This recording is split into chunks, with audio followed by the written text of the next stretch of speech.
Greetings. Today I want to speak to you concerning the baptism of fire. You see, most people do not know that the baptism of fire and the virgin birth is actually the same thing. The baptism of fire and the resurrection is actually the same thing. The baptism of fire and the born again experience in St. John chapter 3 is actually the same thing. It's the same event whereby you will ascend out of humanity into your divinity. It's a birth from the skull of man. And I'm speaking from experience. And what I'm saying to you, it can never be known intellectually. It can only be known by experience.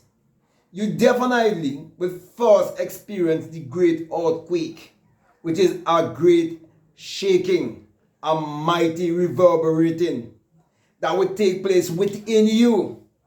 And then you will understand why it is said that two would be in a bed, the one taken and the other left. Because when I was having this experience, I was in bed with a woman lying next to me and she never knew that I had that experience.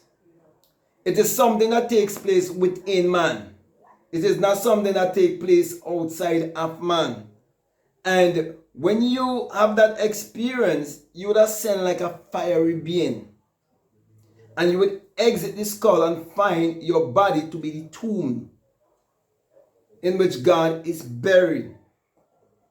That is where you would ascend to a higher self, your invisible self. So when it comes to the fiery birth, it is to show you that the water birth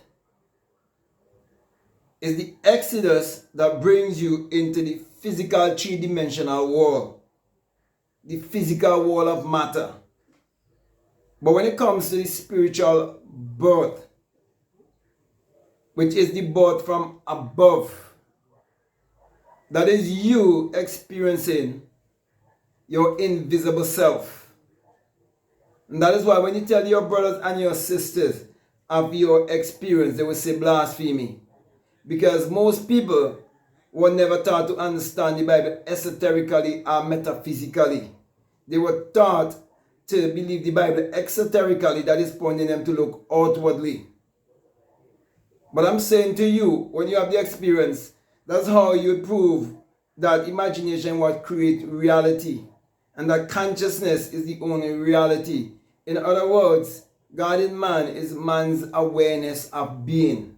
Your consciousness is the creator. That is why everything in this world, it was first a thought, it was first an idea, it was first imagined. So when it comes to having the baptism of fire, it is where you would immerse into your spiritual birth or your spiritual self.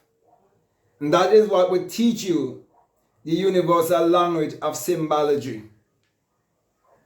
That is why it would be a language that is understood by everyone, because you would realize that everything is encoded and must be decoded. You will understand the message, as I said before, of symbology.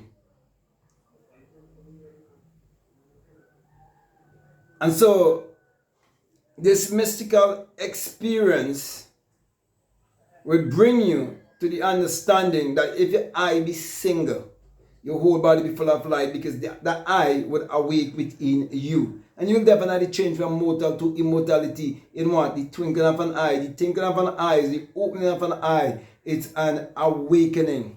It's an awakening experience. And so my brothers and my sisters, those people who do not understand Acts chapter 2, where it is speaking of the experience in the upper room, they believe that it is something that is done on the outside. But I'm saying to you, it is something that takes place on the inside. The upper room is a higher place of consciousness. It's a higher place of awareness. It is where you ascend into your God self. And that's how you would realize that God descend into generation and must ascend into regeneration. So your first birth bring you into this physical world through water. But the new birth is through fire. And that's how you discover the elements of earth, wind, water, fire, and you become in the spirit. And then in this physical world now, when you realize that your spirit having a human experience, then you can operate the element of earth, wind, water, and fire.